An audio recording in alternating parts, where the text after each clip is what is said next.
Welcome in, I'm Sam Monson, he's Zach Robinson, and today we're going to talk about the Arizona Cardinals and what to watch heading into training camps. Zach, one of the coaching changes in the NFL this offseason, new head coach Steve Wilks, new set of coordinators.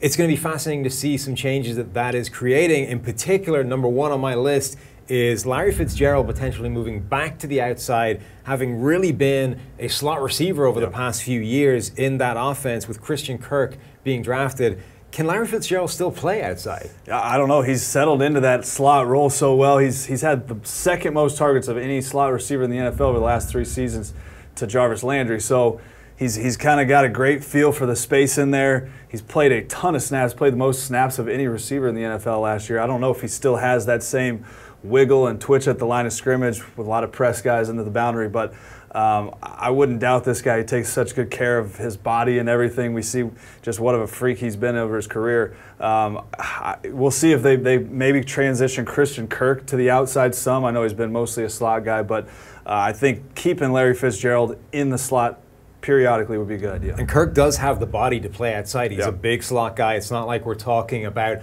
a Wes Welker clone that has to play inside. That will be an interesting dynamic. 68% of Larry Fitzgerald's slot or snaps last season came in the slot. The last time he played more than 50% of his slots as a perimeter receiver was back in 2013. So it's going back a fair amount of time to get him back outside again. The other story I think to talk about is also on the offense, and it's a return of David Johnson, who had that one season where he looked like maybe the best running back in the NFL, then injured almost all of last season. Now we're going to see him come back.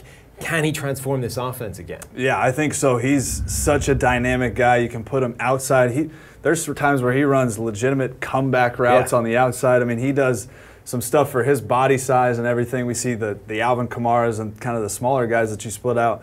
He can do everything from the outside, from the backfield. So he's the guy to get this thing going. Mike McCoy, I'm sure, is loving having this guy at his disposal with how many times you can split a guy out. It's such a, everybody in the NFL is trying to do it now, and David Johnson definitely has all those tools to do everything. That was one of the most fascinating parts about his year as a receiver a couple of seasons ago, is that he was running legitimate wide receiver patterns. Like you said, when you look just at his average depth of target, he led all running backs by a serious distance, was closing in on the tight ends in terms of band when it comes to average depth of target deep down the field because of those comebacks, those deep out routes that he was running, split out as a wide receiver. It's kind of incredible. The third story I think we should touch on, though, is another young guy on this roster. It's Haasson Reddick, a linebacker out of Temple they drafted a couple of seasons ago.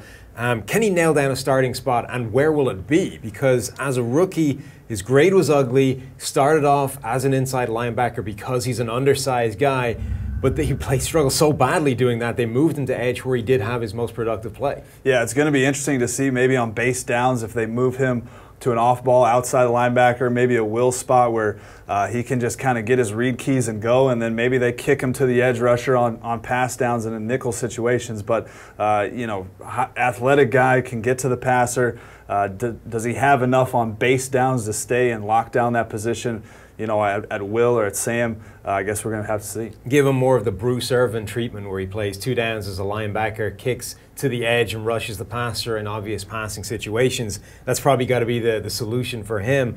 The position battle I think to focus on, it's the obvious one. It's quarterbacks. You'll be happy by that, Zach. Absolutely. Sam Bradford, the guy, the incumbent there, but first-round rookie, Josh Rosen, waiting to take that job, and a fairly extensive history of injuries for Sam Bradford. So the clock is ticking. Yeah, it's tough. You look at good Sam Bradford can be really, really good. We saw some of those games early in the year last year. So many injuries. The offensive line is not in a great situation for him to step in and feel good about what he's had with his legs and knees and everything. But lots to like with Josh Rosen. He's a guy that is making the most seamless transition of all the rookies. Can play in a pro-style system, has done that his entire career at UCLA. Mike McCoy probably looks at him much like he looked at Phillip Rivers when he had him in San Diego. Similar style players. I think it's only a matter of time before we see Josh Rosen and get his feet wet. You know, he's probably going to get banged up a little bit, get beat around, but I think you'll look to him early on in the season if Sam Bradford goes down. And I think you can imagine Josh Rosen making that really quick transition, looking like he's ready to start early in training camp, and making that a real competition, not just a guy who's going to step in eventually when Sam Bradford inevitably goes down injured during the season. I think this could be a live training camp battle sooner rather than later. But that's going to do it for our Arizona Cardinals roundup. Make sure you hit subscribe, hit like, and check out our YouTube channel for all 32 teams.